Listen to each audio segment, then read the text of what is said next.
del déglu del xool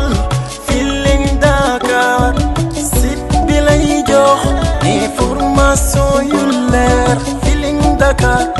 yaa ngi Feeling Dakar di nga am info yu leer ci people et sport politique Feeling Dakar yaa ngi Feeling Dakar Feeling Dakar notre plateforme d'information. waaw merci beaucoup ci seen teewaay yéen ñëpp ñu ngi leen di jaajëfal donc man je dois intervenir sur la justice sociale et la responsabilité gouvernementale. Mesdames et messieurs, chers compatriotes, si nous sommes réunis aujourd'hui, ce n'est pas par hasard. C'est parce que nous partageons une même aspiration, une même exigence, celle d'un Sénégal juste, équitable et prospère pour tous. Nous ne pouvons plus détourner le regard face aux injustices qui rongent notre société.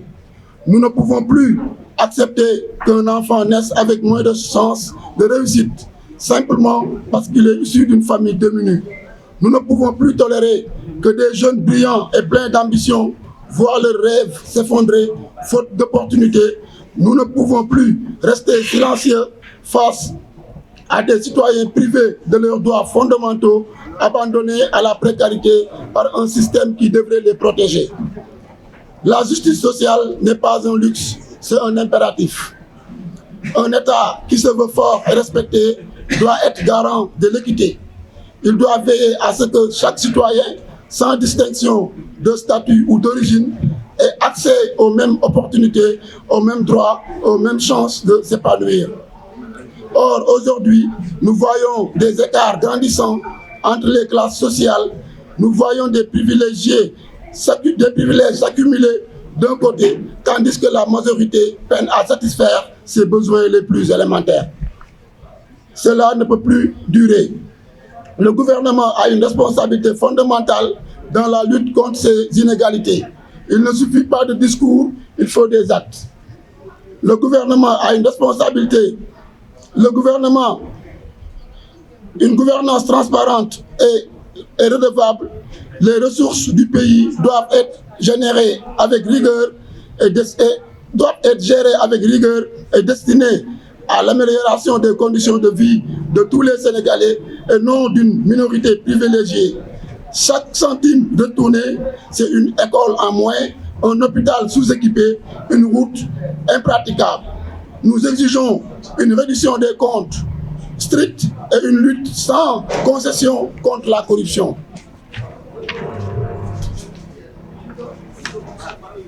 Une justice équitable pour tous. Trop souvent, la loi semble plus dure avec les faibles et plus clément avec les puissants. Nous voulons une justice qui protège, pas une justice qui réprime sélectivement. L'égalité devant la loi ne doit pas être un slogan, mais une réalité. Une politique d'emploi ambitieuse et inclusive, la jeunesse est la force de notre nation.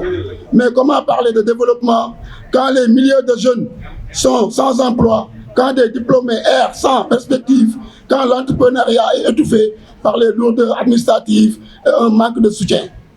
Nous demandons des réformes structurelles pour garantir à chaque jeune un avenir digne et prometteur. Un accès équitable aux services sociaux de base. L'éducation, la santé, le logement ne doivent pas être des privilèges, mais des droits accessibles à tous. Un État qui laisse ses citoyens mourir faute de soins ou abandonner ses enfants à une école publique dégradée trahit sa mission première. Mesdames et messieurs, il est temps d'exiger des comptes. Il est temps que nos dirigeants assument pleinement leurs responsabilités. Gouverner, ce n'est pas un privilège, c'est une mission au service du peuple et non au service d'intérêts particuliers. Nous ne demandons pas l'impossible, nous demandons simplement ce qui est juste. Un Sénégal où chaque citoyen, riche ou pauvre, influent ou modeste, bénéficie des mêmes droits et opportunités. Un Sénégal où la justice sociale n'est pas une faveur accordée à certains, mais un principe inéluctable. Un Sénégal Un Sénégal, oui, où la responsabilité gouvernementale est une exigence et non une option. C'est cette vision que nous partageons au sein de Rappel à l'ordre. C'est ce combat que nous mènerons sans relâche pour un Sénégal meilleur, plus juste, plus solidaire et plus prospère. Nous sommes debout, nous sommes mobilisés et nous n'arrêterons pas tant que la justice sociale ne sera pas une réalité pour tous. Que Dieu bénisse le Sénégal. Merci beaucoup.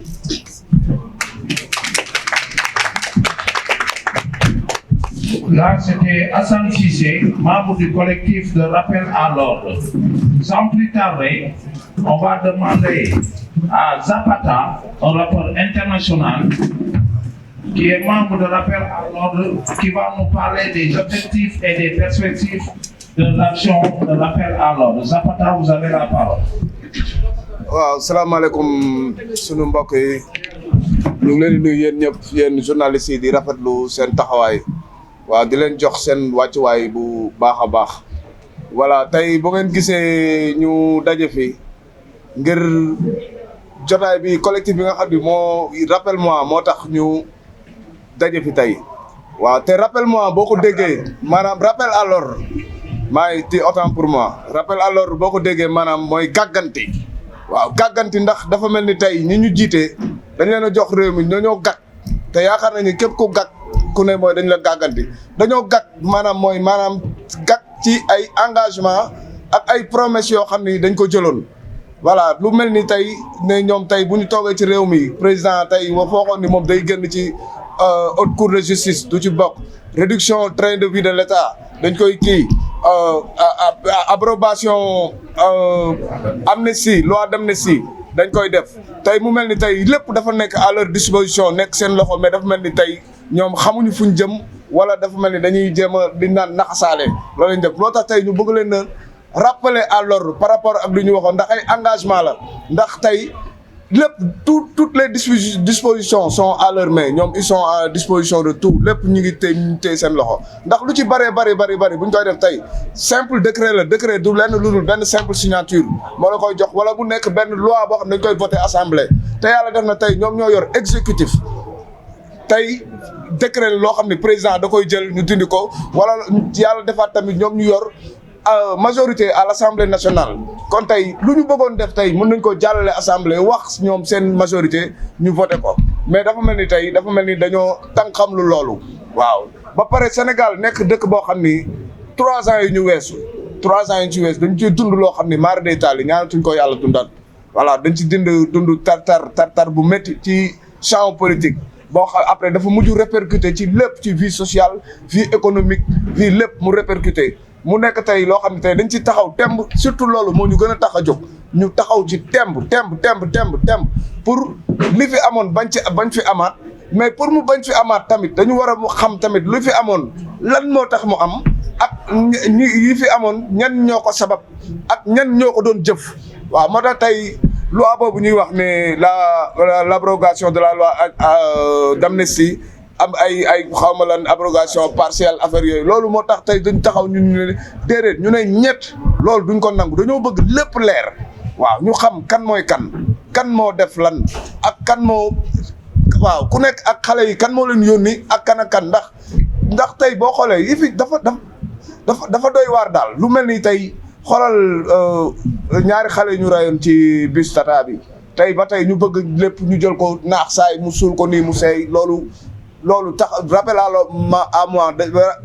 comment dirais-je rappel à l'ordre da ciy taxaw ci temb tey bu jaree ñu wàcc ci mbedd mi ndax duñ ci ragal dara ndax Sénégal dama yaakaar ni Sénégalu ñëpp la kenn ku ci nekk am nga sa benn part de responsabilité kenn ku ci nekk tamit am nga loo xam ni tam war nga ko mën a ameel Sénégal tey ñun lii rek la ñu mën a am su suñuy voix ak su suñuy comment dirais-je suñuy support de communication parce que ñun y a des artistes yu fi nekk y a des infographes ainsi de y a n'importe ça regroupe rappel à l'ordre regroupe beaucoup de gens yoo xam ñi ngi exercer ay métiers yu bari kenn ku ci nekk tey rappel à l'ordre dina fexe ba say support yow yi nga xam ni moom ngay kiiwee nga fexe si jàllale message boobu en tant que rappeur comme man slameur dinaa fexe def ay texte def ay sound bu jaree ñu wàcc si mbedd mi tamit saa yu askan bi soxlaa ñu wàcc ngir dëgg mën a feeñ ñun tey loolu rek li ñu gën a soxla mooy dëgg feeñ ndax problème bi waraloon dëgg bi yëpp pour ñu wax ko gars yi dañ ne politique ci politique la peut-être ci politique la répercuté mais problème li ko waraloon yëpp c'est un problème civil mu nekkoon problème boo xam ne c'était entre Ousmane Sonko et une fille qui s'appelle Adji Sarr tey mu nekk loo xam ne tey yaakaaroon naa ni tey waruñu woon sax ñun yegg fii ndax dafa waroon nekk un problème simple comme tout un Sénégalais ni ngay amee problème war a dem ci yoon nga dem wuy ji ci yoon mais tey lii buñ ko bàyyee mu jàll dafa mel ni tey bu ëllëgee man par rapport ak sama influence bi ma am ci ay nit bu ëllëgee tey mën naa am problème man tamit woo samay nit ñu taxaw tem doy mel ni Sénégalu ñaar nit la wala dafa am Sénégalais bi ci kaw wala ak Sénégalais bi ci suuf ñu yaakaar ni ñun rappel à l'ordre dañu war a xam ni ñun Sénégalu ñëpp la ba pare di dellu di wax ak askan bi ndax duñ ne ñun ay magum xamoon nañ ko lañ ay magum waxoon nañ ko lañ ndax yàgg nañoo wax ak askan bi yàgg nañoo sensibiliser di leen xamal ni politique ku nekk am nga droit far fi nga far ku nekk am nga droit militer mais tamit kenn amul droit tamit yàq Sénégal ndax am na ci yoo xam ne c'est des biens publics te nit ku nekk tamit li nga am droit tamit say droit dafa war a yem si nga xam ni droit wu keneen fa lay tàmbalee waaw mu mel ni ci diggante at yi weesu tamit dañu tàmbali gis benn violence bu tara te violence boobu li ko waral dara du jugewul fenn fu dul ci ay violence verbale waaw ñu delluwaat di wax ak askan bi wax ak gars yi nga xam ne tam ñoo nekk ci terrain politique bi ñu delluwaat ressaisiru bu ñu fàtte ne ñun ay sénégalais lañ te sénégalais ku ne daf ko am nu ko xamee ci àdduna ñun dañu am ay valeur am ay éthique tax ku ne Sénégal da ngay wax jom da ngay wax kersa da ngay wax njub da ngay wax am loo jomb da ngay wax yërmande da ngay wax jéggale ñu delluwaat ñu bàyyi xel ni ñun ay sénégalais lañ àdduna lii Senghor wax ne enracinement après ouverture mais ñun nañ enraciné wu ba pare te ouverture sax boo koy def dafa am loo xam ne da nga koy jël nga adopté ko am loo xam ne da nga koy jël nga rejeté ko ndax am na si yoo xam ne lu bëri loo xam ne il n'y va pas avec notre culture ñun ay sénégalais lañ waaw di des nag di yaakaar ni wax ji ça a été clair di woo sénégalais yëpp waaw le jour J le 2 avril jour bi nga xam ne dañoo nar a voté loi bi di loi abrogation loi bi nga xam ni dafa bëgg setal ñii taqal ñële sepp li ci des ñu jóg ñun ñëpp ñu dem taxaw à l'Assemblée nationale pacifiquement xamal ni ndaw askan bi c'est pas pour rien ñu leen wooyee ndawul réew mi ñun ñoo leen fa teg bien que ñoom dañuy militer ci ay parti seen parti moo leen investir mais carte yi ñun ñoo leen fa teg ñun ñoo leen xool ñu proposer ñu leen ñoom ñu doy ñu dem voter leen yóbbu leen assemblée tey dama bëgg ñu xam ni ñun c'est le peuple qui parle au nom de rappel à l'ordre que ñun nous disons non à cette loi et nous disons non à cette loi et nous disons non à cette loi et qu'ils nous verront en face de jaa ngeen jëf maa ngi jégalu bu baax. waaw kooku c'était Zapata mais là on a COP de Birame Gueye ki nga xamante ni moo woyoon benn saaba benn buxaaba pour les gens qui ont oublié un peu COP de Birame Gueye nga xamante ni c'est un rappeur qui est toujours aux côtés de la population au service de la population rappeur boo xamante ni li jëm ci opposition li jëm ci pouvoir moom lu mu gis lay wax te askan bi la àndal tey jii moom mu bokk si membre fondateur bu l'appel à l'ordre yi mu daal di jug moom mu ne luttons contre l'impunité lan mooy impunité xool leen jëmm yi ngeen gis si ginnaaw bâche bi ñoom ñëpp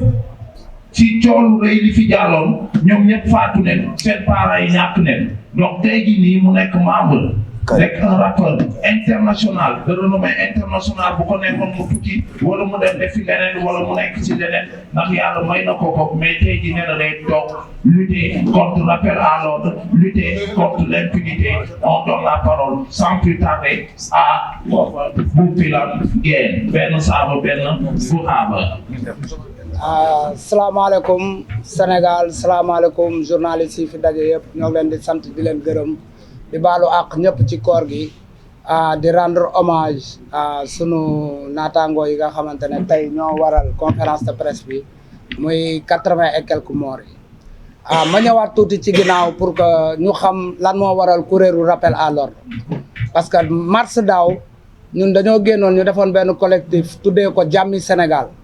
biñ tuddee jàmmi Sénégal ñenn ñi di acharné wuñ ci ñun naan ñu non ku am parce que jamono jooju Sénégal tolloon na foo xamante ne il faut nga am foo far boo amul foo far rek naa fekk ga ñu naan ñii ay politiciens ñoo nekk seen ginnaaw fekk yàlla xam na ne rap ak musique kese moo nekk suñu ginnaaw du leneen ñuy sensibiliser nit ñi dégguñu yàlla def nag nguur gale daanu alhamdulilah nguur gi ñu jox ko waa Pastef ñu daal di ñëwaat xool 86 personnes génn ci àdduna ci révolution bu toll noonu ñu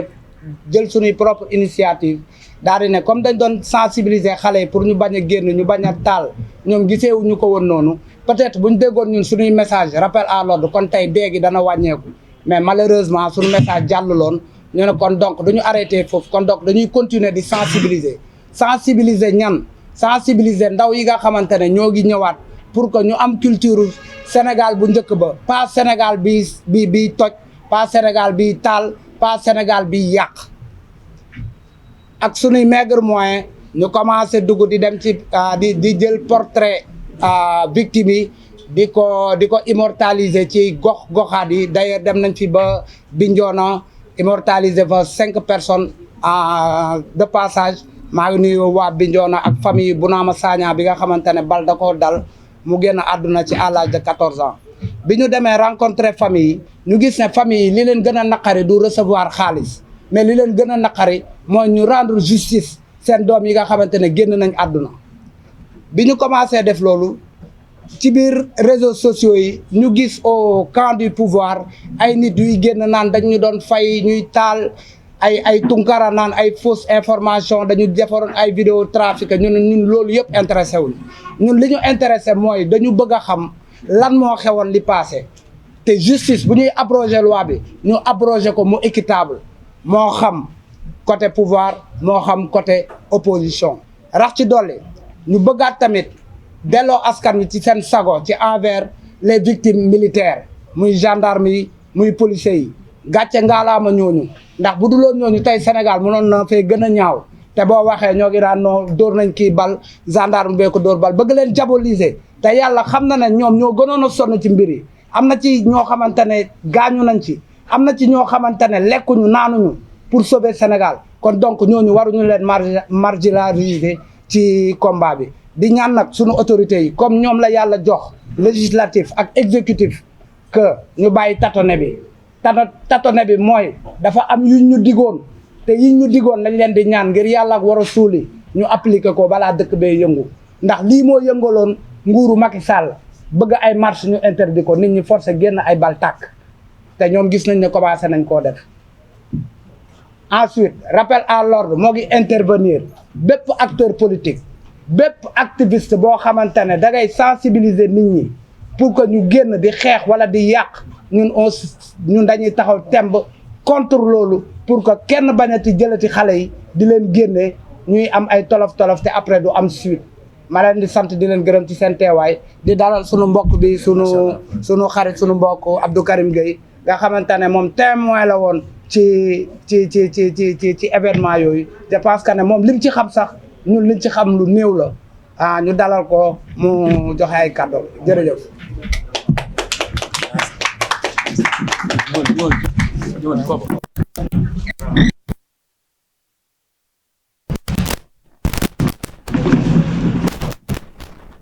auzu billahi mina sheytaan rajim bismillahi rahmaani rahim asalaamaaleykum maa ngi nuyu ñëpp di ziar ñëpp di ñëw rek di déjà pour teewlu samay frères rappel à l'ordre yi nga xamante ni comme ñun ni ñu koy defee saa su ne nous sommes des activistes activisme moom ku ne xam nga mooy lan mooy à chaque fois ci côté peuple bi ngay féete man loolu laa gëm loolu mooy activisme c'est-à-dire daa peuple bi activiste mënul ànd ak pouvoir mënul nekk. alors Sénégal li fi xew ñun ñëpp gis nañ ko c'est-à-dire duñ fi nekk di expliquer que li moo xewoon 2021 moo xew nangam 22 dugg nañ kaso loolu duñ ko wax c'est-à-dire man kenn du ma ko expliquer je pense que loolu Sénégal yëpp ay témoins lañ si loolu. alors ñun li ñu intéressé c'est pas des personnes en réalité du ay personnes wala ay pouvoir wala ay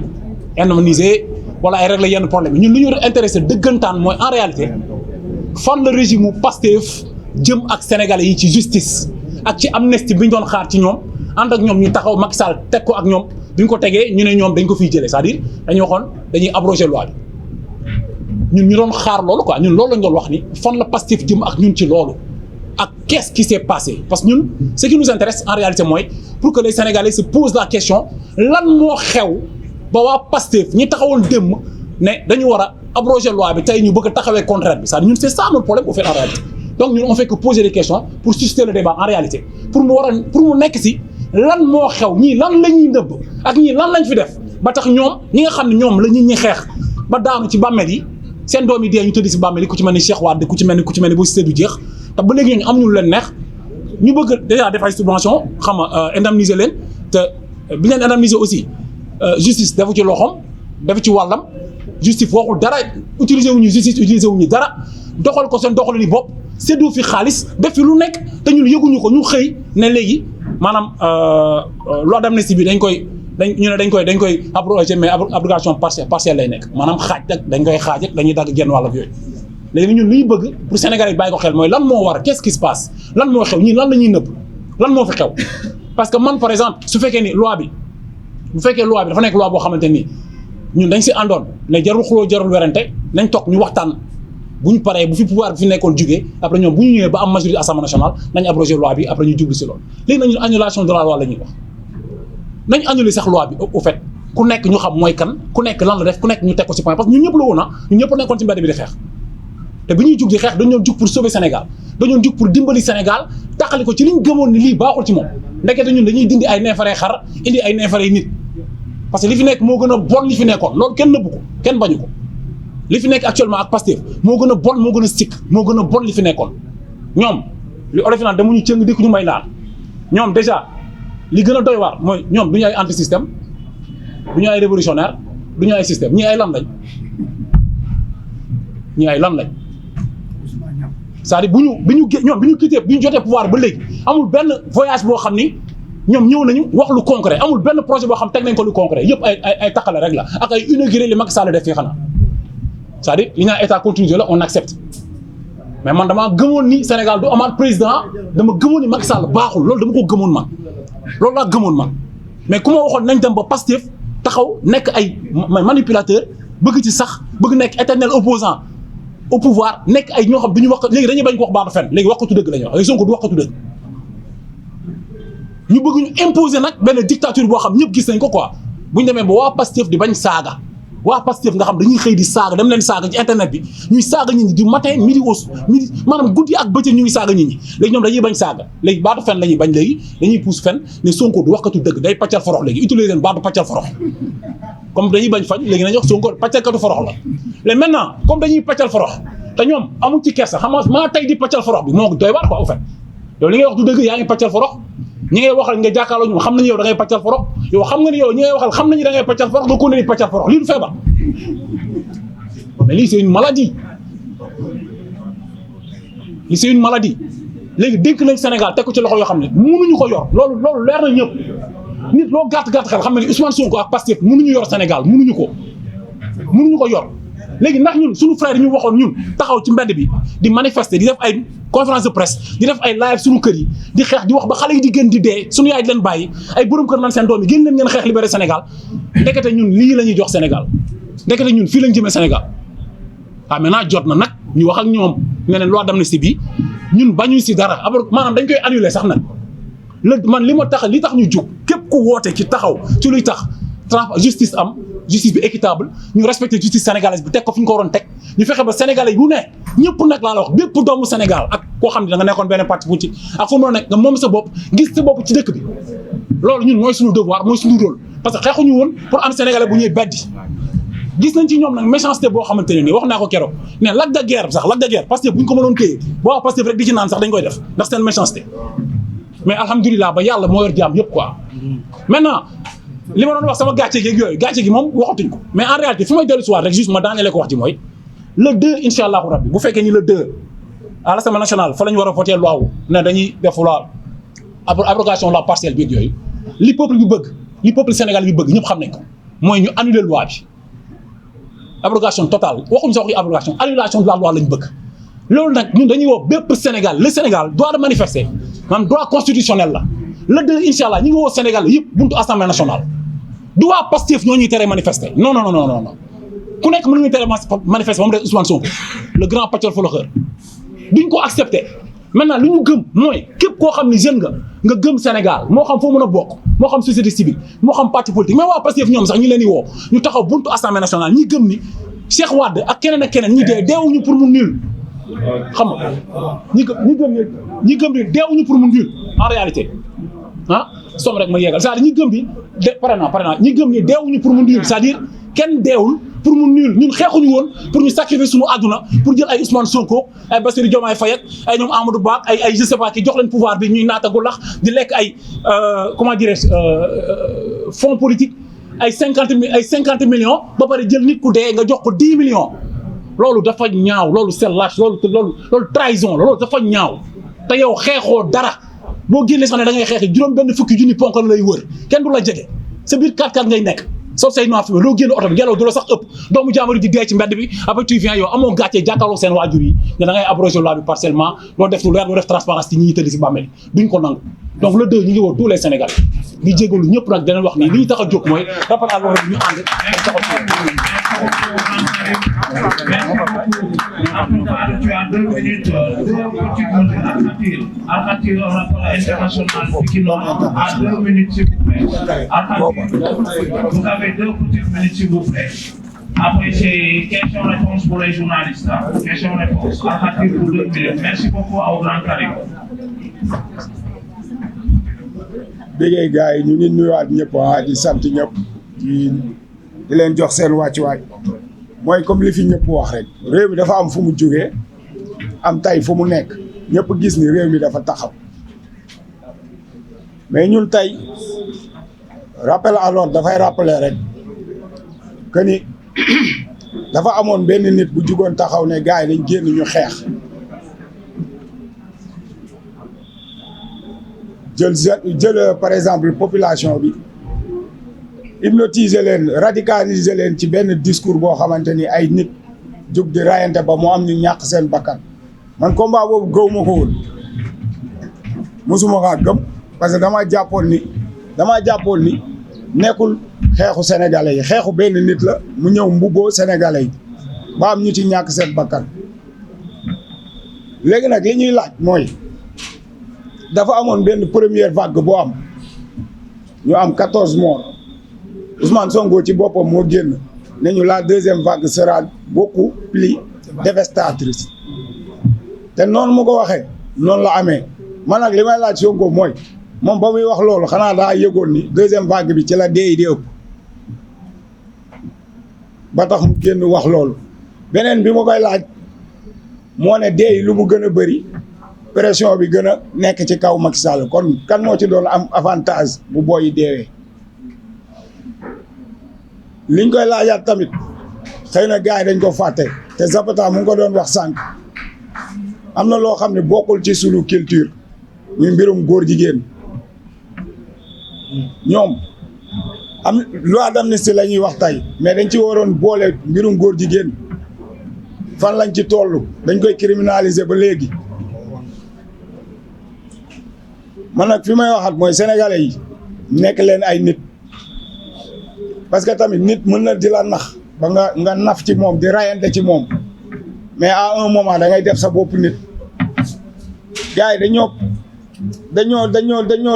gëmle woon wala dañoo gëmle woon ñenn ñi ñoom bu ñu fi defee 2 mois réew mi day changé ñoom bu ñu fi defee 2 mois nasaraan yi ñooy jóge Europe ñëw fii mais ñoom def nañ fi 1 an Sonko mënul génn réew mi 1 an mënul génn réew mi fan la ñu mujjee ak ñëw ñi nga xamoon ñoo amoon ci ñoom espoir ñi nga xamante ni ñoo génnoon di xeex rescapé yi fi des ñu bëgg leen def ci ay avion ne leen dem leen witti fruit léegi man mi leen gëmul woon man mi leen faru woon ban espoir laay am man face à ñii c'est que ñi amoon ci ñoom espoir la ñuy embarqué di yóbbu ci réewu naar yi wala ñu ne leen dem leen Europe kon ñoom lan lañ doon jaay nit ñi ana projet bi man je pense que ni sénégalais yi dañoo war a xoolaat seen bopp parce que gars yi nii après ay amnistie et tout seen projet boobu ñu doon jaay nit ñi man dama jàpp ne arnaque la te loolu moo gën a garaaw sax crime contre l'humanité parce que ngeen tas yaakaaru sénégalais yi parce que ku nekk ay tim dem leen ci jaaykat yi marché yi gars yi yéen la ñu faral de mais gars yi ñoom gàcce moo leen di jàpp parce que yéen li fi jóge kawasu Macky Sall sax moo gën ñi fi nekk kawasu Macky Sall moo gën ñi fi nekk et puis nag fi ngeen ni mujj fii am na loo xamante ni bu fekkee yéen ay sénégalais dina leer parce que da ngeen di wax gars yi wàcc leen ci tali bi génn leen ngeen marche ñun suñu yaay juruñu ñuy xeex ak policiers ñu leen di dóor ñun suñu yaay xam leen ñan lañ jur ay doom yoo xam dañuy rayante di joxe dépense ay ñoo xamante ne dañuy rayante génne par exemple seen famille ci misère bii ñu ne mais pas ay ñoo xamante ni dañ leen di def chair à canon bu jaree nag ñu wàcc tali bi rayante dañuy rayante menaces yi mu ngi ñëw ay génn leen ngeen wax ay wàcc leen ci tali bi ñu nag dinañ xeex ak yéen bu fekkee ne nag yéen waa Pastef loolu moo leen dese wàcc leen ci tali bi policiers yi génn suñu digganteeg yéen kon Ousmane Sonko Diomaye Faye ils ont échoué parce que ana le clivage social depuis kañ réew mi kenn amul droit wax foo far kenn amul droit ne man diw neex na ma Sonko rek moo war a neex nit ñi ngeen bëgg ko jàppee benn demi-dieu Sénégal amul benn réew laa la wax boo dem ci àdduna bi ñu ne la coowu taat moo ko taal Sénégal kese la ay mbiru taal loolu mooy dëgg et puis nag fi may daanelee kàddu gi maa ngi béggewaat gaa yëpp di woo ñëpp ñi ko yëg ak ñi ko yëgul affaire bi am na woote mais amul xaare ku yaakaar ni nag peut-être ñii daa am lu nekk seen ginnaaw loolu yow la mais ñun li ñuy ñor mooy dafa am loo xamante ni dafay amoon Sonko da doon marche avec ou sans autorisation ñun laajuñu ko autorisation dañuy marche avec ou sans autorisation bu mënee na def lu ko neex moom la rek mais li nit ñi war a xam mooy réew mi du réew boo xamante ni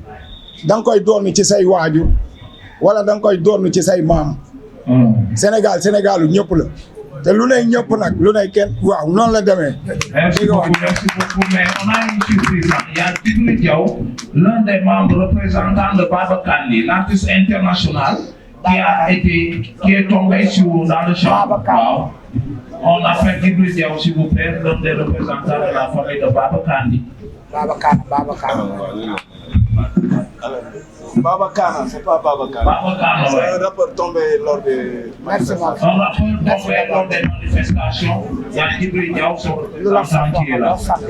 À vous, monsieur Djibril Diaw, vous avez 2 petites minutes, s'il vous plaît. Salaamaaleykum maa ngi leen di nuyu mbokk yi di rafetlu toogaay bi grand bi kooba nee na ma lu la sentir nga wax. n'est-ce pas sentir waxal. lu ma parce que yaa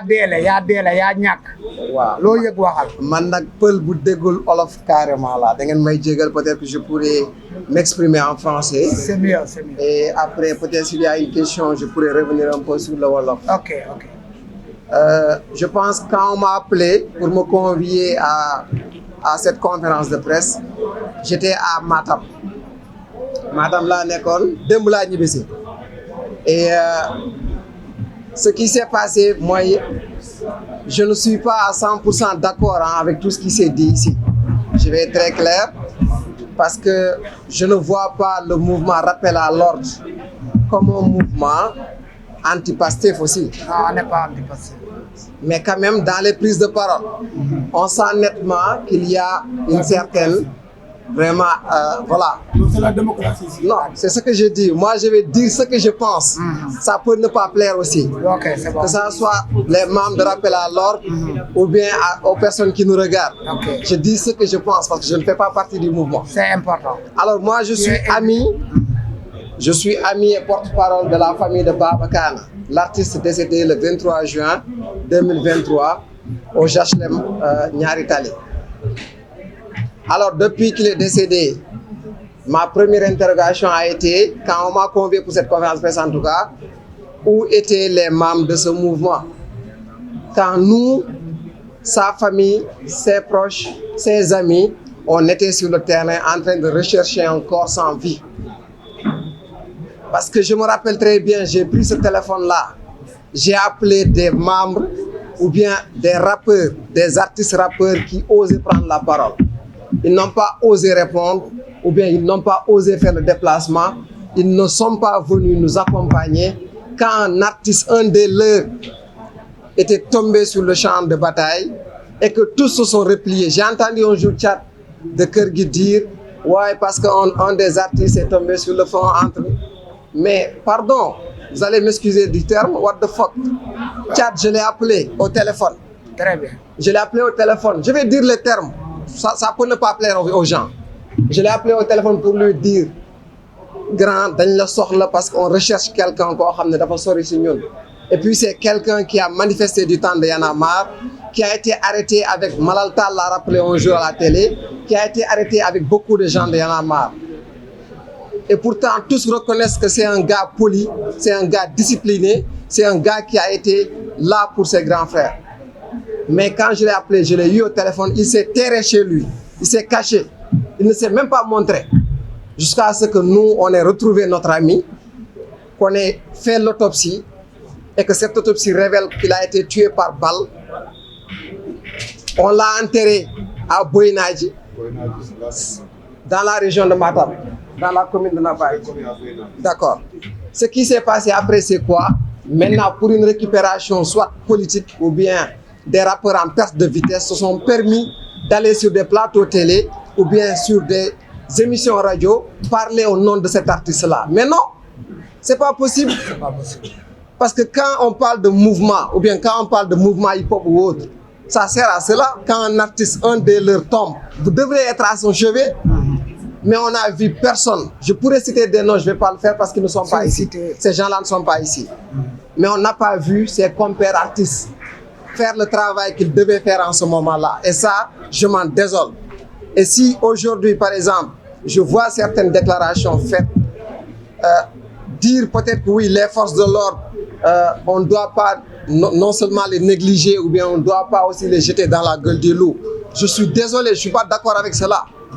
Tout le monde ici a vu la vidéo de Baba Khan quand on l'a publiée. Ce sont des forces de l'ordre qui ont tiré sur lui. Et ils ont pris leur fusil, leur canon, et ils étaient en train de le bastonner alors qu'ils étaient déjà entre la vie et la mort. Tout le monde a identifié que c'était des policiers. Moi, j'ai été à 2 reprises, eu des altercations avec le commissaire de police qui était en ce moment-là au niveau des HLM. C'est ce même commissariat de police qui a déposé le corps au niveau des sapeurs-pompiers. Et quand on est venu demander, ils avaient sa pièce d'identité, ils avaient son téléphone, ils avaient sa carte bancaire, ils avaient ses clés de chambre. Qu'est-ce qu'ils nous ont dit? On ne l'a pas vu, on ne le connaît pas. Alors, je peux vous donner des preuves que c'est ce même commissariat qui a déposé le corps au niveau des sapeurs-pompiers alors qu'ils étaient déjà morts. Il ne faut pas me dire que la police n'est pas coupable. Elle est coupable. Elle est bel et bien coupable. Et cette police-là, elle doit être traduite en justice. Pourquoi est-ce qu'on ne peut pas traduire la police en justice? On est dans quel pays? Si on se dit qu'on est un pays de droit, on doit appliquer le droit sur tout le monde. Du journaliste, du rappeur, du khawma kan ak kan. On est tous égaux devant la loi. Que la loi soit dite et que si cette loi... Je ne sais pas ce qui se passe avec la loi d'amnistie. J'essaie de voir tout ce qui est en train d'être dit sur la loi d'amnistie. Mais tant qu'elle n'est pas abrogée et que des procédures ne sont pas enclenchées, je pense que nous tous, on est en train de faire des erreurs. On est en train tout simplement d'avoir de l'interprétation. C'est ce qu'on fait nous tous. Je suis désolé, c'était peut-être... J'étais un peu long, mais je pensais que je devais dire ces termes-là. Et merci beaucoup. Lacrymogène dal ci kawam gaañ ko ñun ñooy Pa Gorgui Ndiaye bi toog biir këram. Maam Gorgui Ndiaye mbër bi toog biir këram lacrymogène fekk ko biir këram yoonam nekkul ci combat bi yóbbuwaale bakkanam ñun foofu lañ taxaw mouvement citoyen lañ. man bëggoon naa laaj benn question particulièrement à Ousseynou Gueye Soukha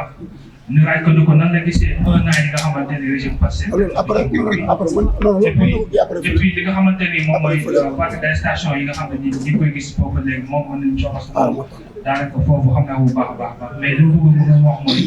1 an yi nga xamante ni régime passé def na ko jumbo merci. Écoutez, moi je suis juste un étudiant. Je suis un invité de cette donc je ne suis pas venu ici pour faire orienter sur je suis juste un invité pour accompagner mes frères en tant qu'activiste. Moi je suis membre du mouvement Explose alors eux dañuy ñëw je crois que seen programme wax nañ ko. je suis pas là pour interagir c'est pas si vous voulez vous pouvez m'inviter inchallah. Bon, il a été un peu près là.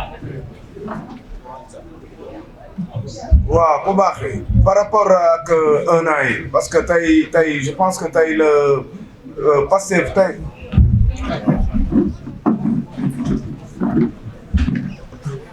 baax na waaw je pense que tey la 1 an jour pour jour bi Pastef dafay accession au pouvoir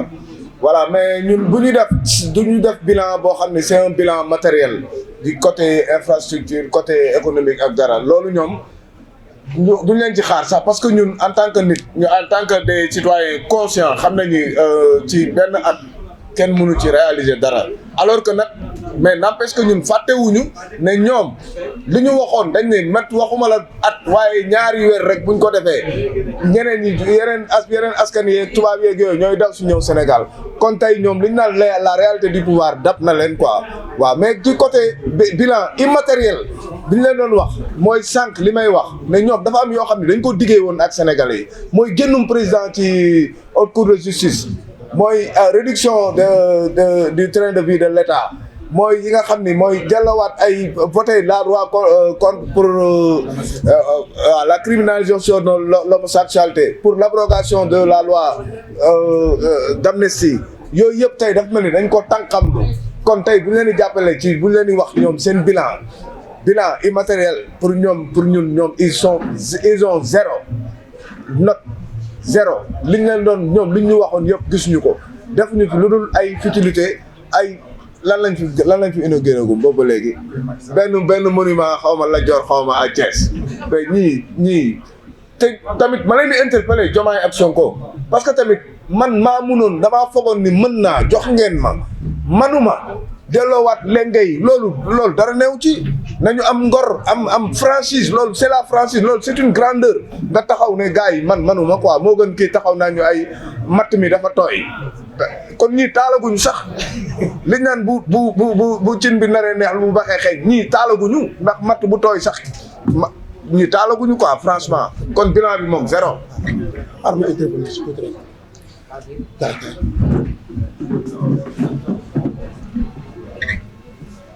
waaw salaamaaleykum ñu ñëwaat pour recadrer waat débat bi tuuti voilà un an wu Sonko Diomaye au pouvoir liñ ci mën a wax bëri na parce que li ñu diggoon lu ci bari gisuñu ko non seulement commencé gul dafa commencé gul sax ci côté yu bëri tey jii nii ñun lu ñu gis mooy ci 1 an yi entreprise yu bëri ñu ngi tëj li ñu gis ci 1 an yi mooy travailleurs yu bëri ñu ngi au chômage chef d'entreprise yu bëri fi mu toll nii jaaxle lañ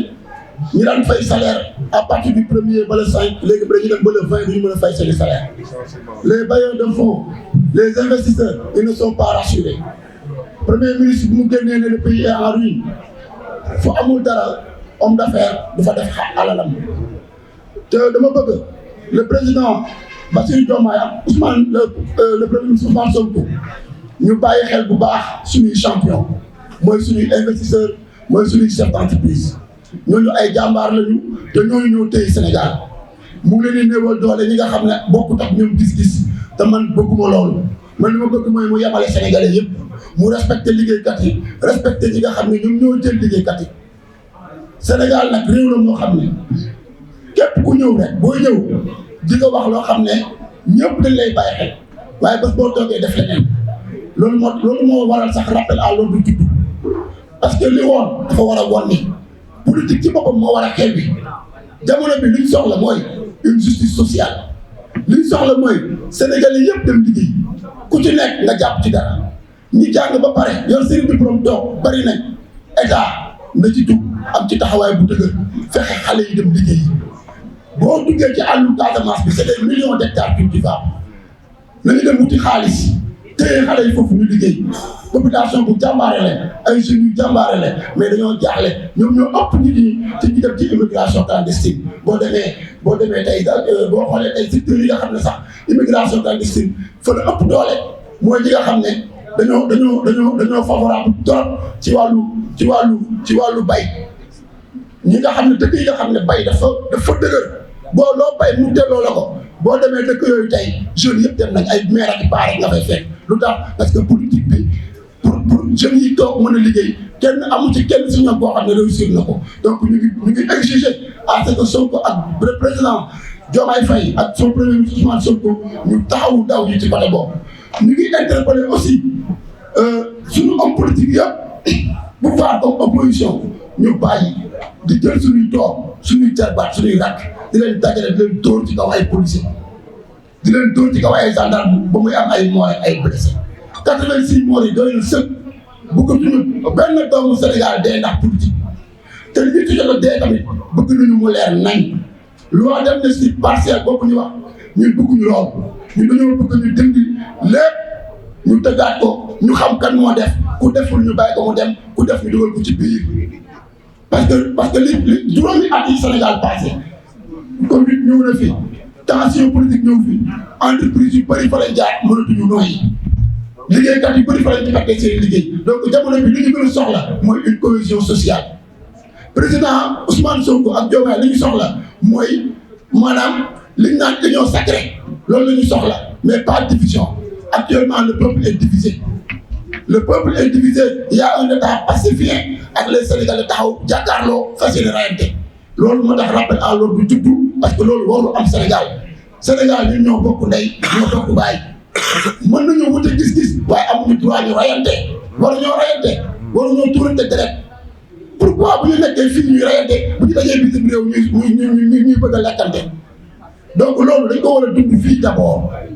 donc loolu moo waral may profité ci occasion bi di jaajëfal tous les membres du mouvement rappel à l'ordre suñu coordonnateur COPPA bu Pinal Dieng di ko jaajëfal bu baax di jaajëfal Zapata ak ñëpp tout le monde su ma limee damay ju suñuy sisters aussi yi nga xam ne ñoo ñuy accompagner boobu ba tey donc ñu ngi remercier ñëpp di leen jaajëfal merci beaucoup. del déglu del xool Feeling Dakar site bi lay jox information yu leer Feeling Dakar yaa ngi Feeling Dakar di nga am info yu leer ci people et sport politique Feeling Dakar yaa ngi Feeling Dakar notre plateforme d'information